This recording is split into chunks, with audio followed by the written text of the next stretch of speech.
Good morning everyone. सो आज हम लोग कर रहे हैं एसएससी सीजीएल का मॉक टेस्ट। राइट, 25 क्वेश्चंस आते हैं इंग्लिश के, बहुत इम्पॉर्टेंट एक्सक्यूज मी, बहुत इम्पॉर्टेंट रोल है इंग्लिश का एसएससी सीजीएल में। और सीजीएल की इंग्लिश तो आती भी अच्छे खासे लेवल की है। सो 25 क्वेश्चंस आज हम लोग पूरे तो इस लेक्चर में सॉल्व नहीं हो पाएंगे, लेकिन अगर आपको 25 क्वेश्चंस का पूरा एक मॉक टेस्ट चाहिए सॉल्व करने के लिए तो आप टेलीग्राम से ले सकते हैं। टेलीग्राम चैनल का जो लिंक है वो आपको इस वीडियो के डिस्क्रिप्शन बॉक्स में मिल जाएगा, ठीक है। सो और इसकी डिटेल्ड आंसर की भी मिल जाएगी फ्री ऑफ कॉस्ट। उसके लिए आपको 0 रुपया पे करना है, राइट, नथिंग। सो आप लोग क्वेश्चन पेपर और 25 क्वेश्चन का जो मॉक टेस्ट पेपर है वो और उसका डिटेल्ड एकदम पूरे प्रॉपर एक्सप्लेनेशन के साथ में आंसर की ले सकते हैं। आंसर की बाद में देखिएगा, आंसर बाद में देखिएगा, पहले क्वेश्चन सॉल्व करके देखिए कि कितने क्वेश्चंस बन रहे हैं आपको, और फिर उसके बाद में उसके आंसर्स देखिए। तो पहला जो क्वेश्चन है इस मॉक टेस्ट का, क्वेश्चन नंबर 1, यहाँ पर आपको ये बताना है कि ये जो सेंटेंस है इसमें अंडरलाइन सेगमेंट है, ये एक्सट्रीम पेन, इसे कौन सा वर्ड रिप्लेस कर पाएगा, ठीक है। तो एग्ज़ाम की वो जो क्वेश्चन की लैंग्वेज ये होगी कि जो अंडरलाइन सेगमेंट है उसे रिप्लेस क्या कर रहा है, इनमें से 4 में ऑप्शन में से कौन सा वर्ड रिप्लेस कर देगा। Bajrang is in extreme pain in his teeth. तो बजरंग है कोई, बजरंग भाईजान, ठीक है, मूवी का नाम हो गया। चलिए, बजरंग नाम का एक व्यक्ति है, तो उसके जो दांत हैं, टीथ हैं, एक दांत नहीं कई सारे दांतों की बात हो रही है, टीथ है प्लूरल है, उसके टीथ में बहुत दर्द हो रहा है ना, एक्सट्रीम पेन है, बहुत ज़्यादा पेन है उसके दांतों में। तो क्या आएगा यहाँ पर, एक्सट्रीम पेन की जगह हर्ट, एक या स्टिंग या फिर एगोनी, क्या आना चाहिए। तो देखिए भाई, हर्ट, एक, स्टिंग और एगोनी ये सभी कहीं ना कहीं दर्द से जुड़े हुए शब्द हैं। अब एक एक अगर चीज़ हम देख लेते हैं कि इनके मीनिंग क्या होते हैं, तो आप लोग देखते चलिए। हर्ट मतलब हर्ट जो होता है टू कॉज फिजिकल पेन और इंजरी टू समवन और something. Physical cause physical pain जो है, या फिर कोई इंजरी, कोई चोट लग गई है, कोई घाव लग गया है, उसके लिए हम हर्ट बोलते हैं, ठीक है, चोट लग गई है। या इमोशनल हर्ट भी बोलते हैं, तो भी वर्ड आ जाता है हर्ट, है ना, इमोशनल कोई परेशानी हो गई तो।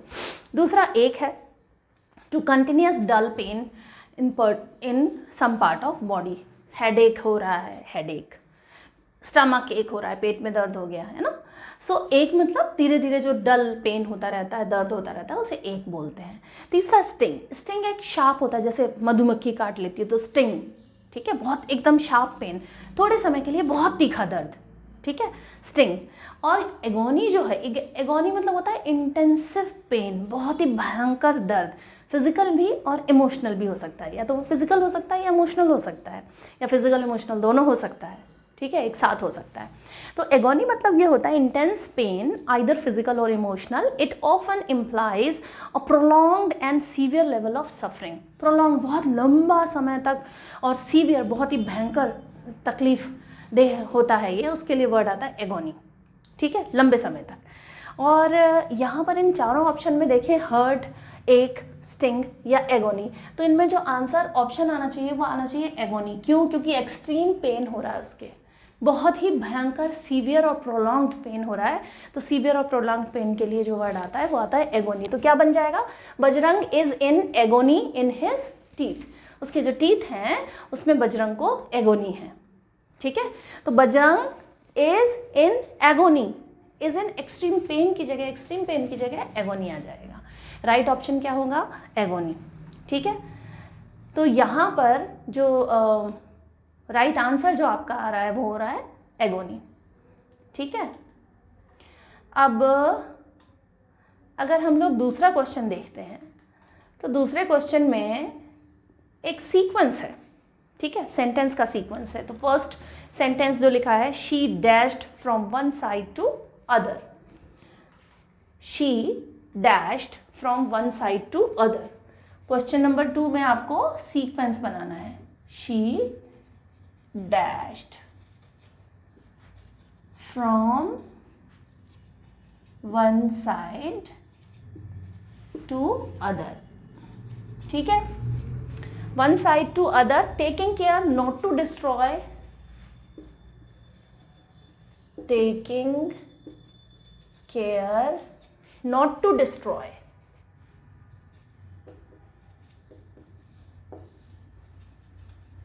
ठीक है, taking care not to destroy the lovely flowers in the garden, the lovely flowers in the garden. ठीक है,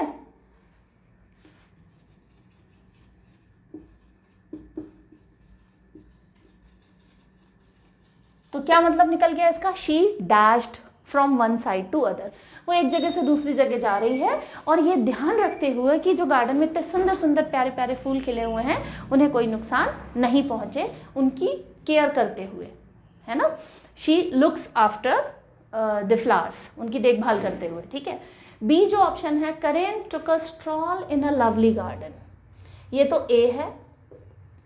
अब बी अगर हम देखेंगे तो बी में आएगा Karen took a stroll, took a stroll. Karen took a stroll in a lovely garden.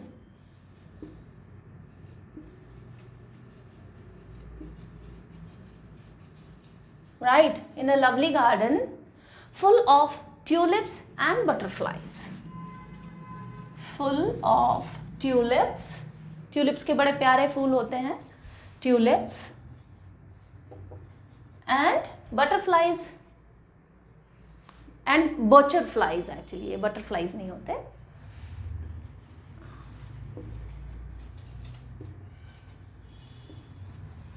ठीक है, and butterflies. So Karen took a stroll in a lovely garden full of tulips and butterflies. और C जो बन रहा है वो sentence बन रहा है Karen went on to the swing.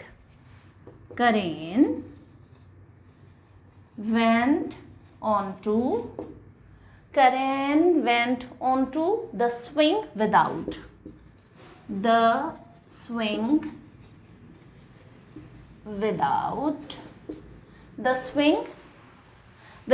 hesitation.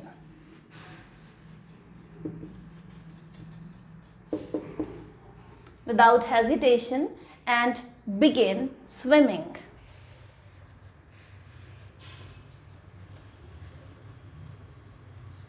And begin swing, not swimming, swinging. Swinging, है ना, झूला झूलना, swinging. Swinging, causing the wind to dishevel her hair. Okay, causing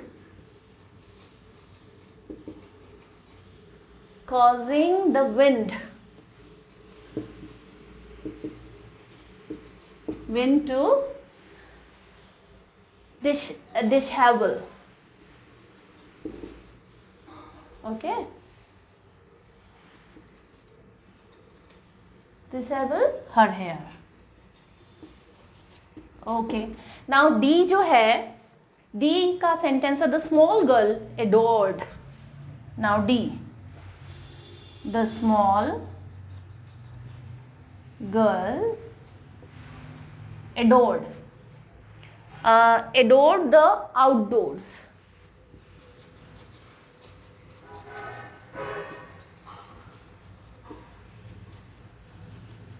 Adored the outdoors and relished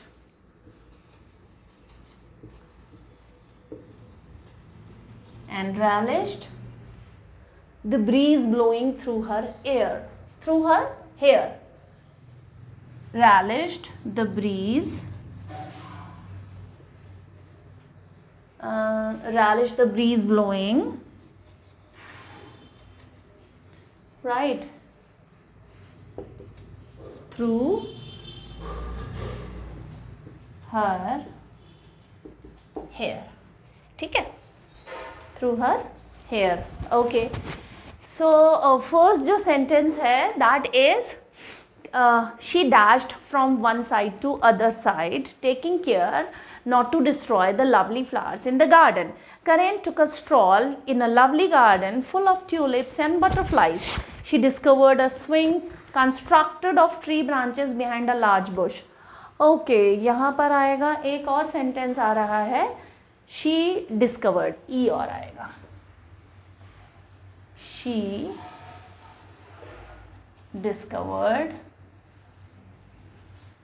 discovered a swing. ये 5 sentence हैं और ये 5 sentence में आपको सीक्वेंस बनाना है अब कि फर्स्ट आपको इन्हें एक सीक्वेंस में लगाना है कि कौन सा सेंटेंस पहले आएगा और कौन सा बाद में। ये सबसे इजी क्वेश्चंस होते हैं। कैसे सॉल्व करना है, अब आपके पास में ऑप्शन आ जाएगा, जैसे 1 में लिखा हुआ है A B C D E, B में आपके पास में लिखा है मान लीजिए C B E A D, और थर्ड ऑप्शन में आपके पास में थर्ड ऑप्शन और फोर्थ ऑप्शन हम लोग बाद में लिखेंगे, पहले इसका सीक्वेंस देखेंगे, है ना। तो सीक्वेंस क्या हो जाएगा, अच्छा, she dashed from one side to other, she dashed, dashed मतलब एक तरफ वो झूला झूल रही है ना, तो डैश्ड ऊपर गई, फिर नीचे आई, फिर ऊपर गई, तो she dashed one side to other, right. She dashed from one side to other taking care not to destroy the lovely flowers in the garden. ये तो बाद में कुछ हुआ होगा ना, पहले तो शुरुआत में क्या वो घर से बाहर निकली होगी, कुछ एकदम से ही वो डैश करने लगी, कुछ अता पता नहीं है, तो ये तो फर्स्ट नहीं हो सकता सेंटेंस, शुरुआत ए से तो नहीं हो सकती, ठीक है।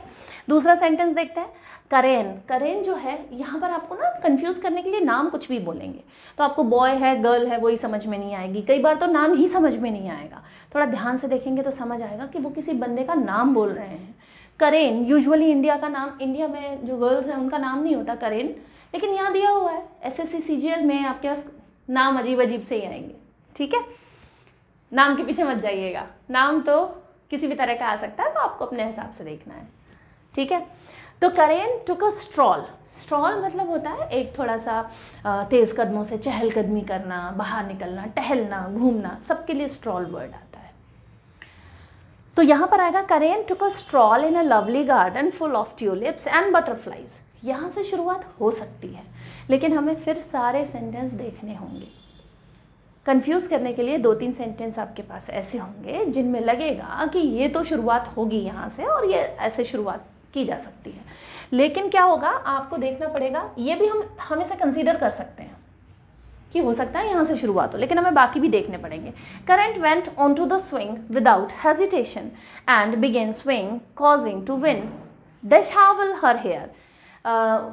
वो स्विंग करने लगी, झूला झूलने लगी और उसके जो बाल हैं वो हवा से उड़ रहे हैं, तो वो इंजॉय कर रही है, ठीक है।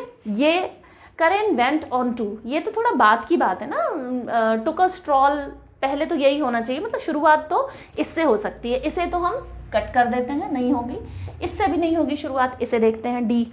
The small girl adored the outdoors and relished the breeze blowing through her hair। ये तो बाद में उसने relish किया, बाद में उसने उसको adore किया, बाद में admire किया, कितना अच्छा लग रहा है उसको, ठीक है, तो उसे बहुत अच्छा लग रहा है। Are you getting this point कि हम लोग सीक्वेंस कैसे निकालेंगे, और आप सबको ये समझ में आ भी रहा होगा, ठीक है।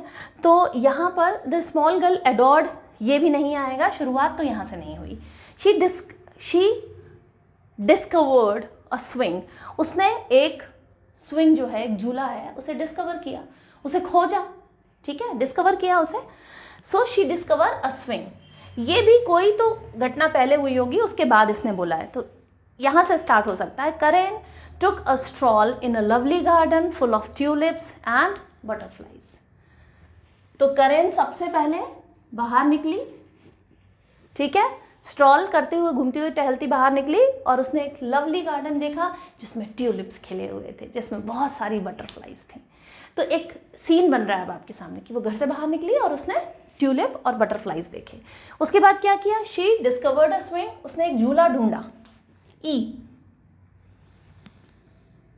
इसके बाद आएगा ई, उसने एक झूला ढूंढा, तो पहला नंबर ये आ जाएगा, दूसरे में झूला ढूंढ लिया, फिर क्या किया, Karen went on to the swing without hesitation. हाँ, तो करेन वेंट ऑन टू द, करेन जो है वो स्विंग की तरफ गई, किसी भी हेजिटेशन, कोई झिझक के बिना वो सीधे गई और बिगेन स्विंग, और झूला झूलने लगी, कॉजिंग, जैसे वो झूला झूलने लगी तो हवा जो है उसके बालों को उड़ा रही थी, तो थर्ड नंबर पे आ जाएगा ये, this will be third, C. And then she dashed from one side to other taking care not to destroy the, वो डैश कर रही है एक जगह से दूसरी जगह, डैश कर रही है कि फ्लावर्स, गार्डन में जो फ्लावर्स हैं वो खराब नहीं हो, तो ये आ जाएगा 4 नंबर पे, ए। और लास्ट में the small girl adored the outdoors, बाहर उसने बहुत एडोर किया उसे, and relish the breeze blowing through her hair, और उसके बालों से जो हवा गुजर के जो जा रही थी उसे उसने बहुत ज़्यादा एडमायर किया। सीक्वेंस ये बनेगा, कहानी जैसा बनता है ये। अगर आप ध्यान से पिक्चराइजेशन इसका कर लेते हैं तो एकदम आपको बिल्कुल स्टोरी लगेगा, स्टेप बाय स्टेप। सबसे पहले क्या देखना है, इसमें करना क्या है, सभी लोग बहुत अच्छी तरीके से इस बात को समझें कि आपको शुरुआत देखनी है कि जो सीक्वेंस है ना, ये जो 5 सेंटेंस दिए हुए इसमें सबसे पहले क्या हुआ होगा। एक छोटी सी स्टोरी बता देते हैं। मैं जंगल में गया, फिर मैंने एक शेर देखा, वो शेर जो है वो खाना खा रहा था, मैंने बस उसे दूर से देखा और मैं डर गया, और डर के मैं अपने घर वापस आ गया। अब इसका सीक्वेंस अगर हम चेंज कर दें कि मैं डर के वापस आ गया, दूर से मैंने एक शेर को खाना खाते देखा, मैं जंगल में गया और जंगल में घूमने लगा। इसका सीक्वेंस क्या होगा, शुरुआत तो मैं जंगल में गया सही होगा, तो इतना तो हम समझ सकते हैं। अगर हिंदी में समझाया जा रहा है और तब आप समझ रहे हो तो इंग्लिश में भी समझ सकते हो, बस सेंटेंस को बारीकी से देखना है, एक भी सवाल गलत नहीं होगा आपका। और दूसरी बात, इस तरह के सवाल करने के बाद में पूरी की पूरी स्टोरी को दोबारा पढ़ के देख लेना है। अभी सीक्वेंस क्या बनाया, BECAD बनाइए। B, Karen took a stroll in a lovely garden full of tulips and butterflies. E, she discovered a swing. Then Karen went onto the swing without hesitation and began swinging, causing the wind to dishevel her hair. Then she dashed from one side to other, taking care not to destroy the lovely flowers in the garden. And the small girl adored the outdoors and relished the breeze blowing through her hair. जब आपने दोबारा भी story पढ़ी तो आपको समझ में आई। तो यही जो इस तरह के सवाल सीक्वेंस वाले, एक भी सवाल आपका गलत नहीं होगा अगर आपने ध्यान से किए हैं तो, अगर आपने चीज़ें ढंग से समझ ली हैं तो, ठीक है। ये वाले क्वेश्चंस बहुत ज़्यादा आ जाएंगे, 2-3 क्वेश्चंस आ सकते हैं आपके सीक्वेंस वाले। SSC CGL वाला जो क्वेश्चंस है बड़े पसंद हैं SSC वालों को, ऐसे क्वेश्चंस काफ़ी क्वेश्चंस वो लोग इंसर्ट करते हैं, इसमें देते हैं। एक मिस स्पेल्ट आता है ना, स्पेलिंग वो आपसे कंफर्म करते हैं कि भैया स्पेलिंग सही आती नहीं आती है। आप ऑफिसर बन गए, फिर कुछ लिख रहे हो, स्पेलिंग एरर हो रहा है, तो एक अच्छा जो है वो इम्पैक्ट अच्छा नहीं जाता, ठीक है। तो इनकरेक्टली स्पेल्ट वर्ड जो होते हैं, सीधा सीधा क्वेश्चन ही आता है कि इनकरेक्टली स्पेल्ट वर्ड ढूंढिए आप, ठीक है। क्वेश्चन जो आ जाता है वो आता है इनकरेक्टली स्पेल्ट वर्ड आपको ढूंढना है, ठीक है। तो फर्स्ट, इस क्वेश्चन में जो फर्स्ट स्पेलिंग दी हुई है वो है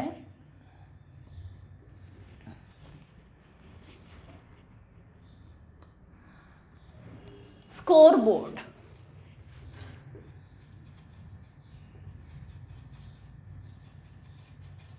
ठीक है। बी नॉक्टर्नल,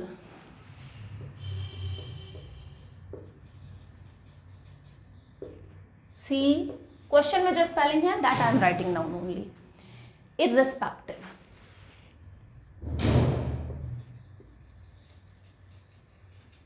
ठीक है। और डी रिपल्सिव,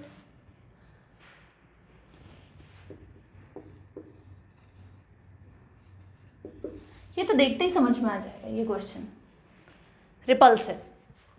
ये क्वेश्चन तो बिल्कुल देखते ही समझने लायक क्वेश्चन है, तुरंत समझ में आएगा आपको कि क्या बोला जा रहा है यहाँ पर।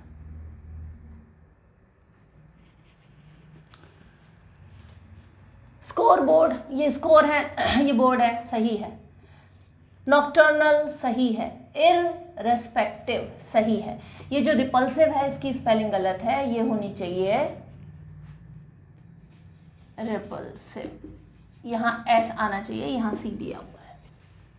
रिपल्सिव तो ये तो देखते ही समझ में आ जाएगा। अच्छा, इनकरेक्ट स्पेल वर्ड के लिए आपको करना क्या है, आपको एक कॉपी लेनी है, पेन लेना है और हर क्वेश्चन को लिखना है।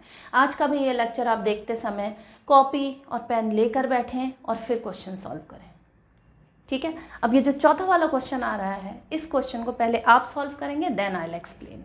यहाँ पर जो आंसर आ रहा है वो रिपल्सिव है, ठीक है।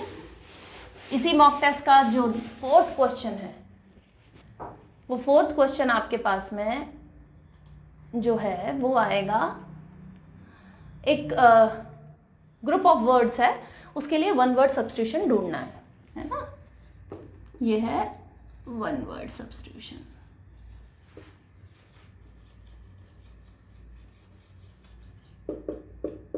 ठीक है। और ग्रुप ऑफ वर्ड्स क्या है आपके लिए, अ ग्रुप ऑफ वर्शिपर्स,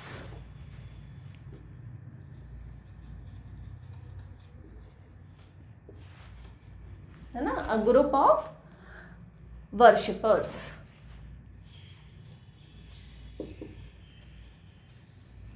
इसको क्या बोलते हैं, वन वर्ड सब्स्टिट्यूशन क्या होगा इसका। 4 ऑप्शन आपके पास में दिए हैं, कॉन्स्टेलेशन,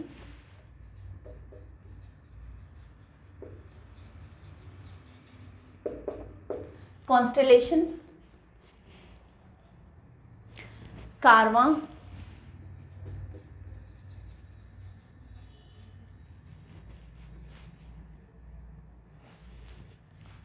वेट,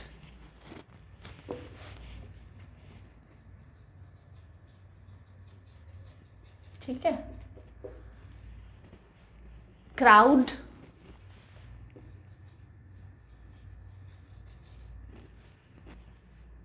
एंड कॉन्ग्रेगेशन।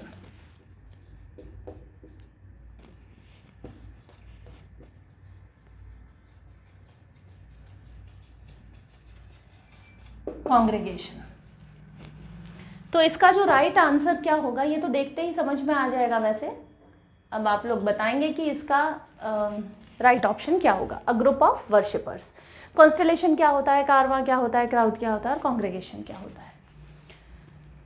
आप कमेंट सेक्शन में कमेंट करके बताइए कि इसका राइट ऑप्शन क्या होगा।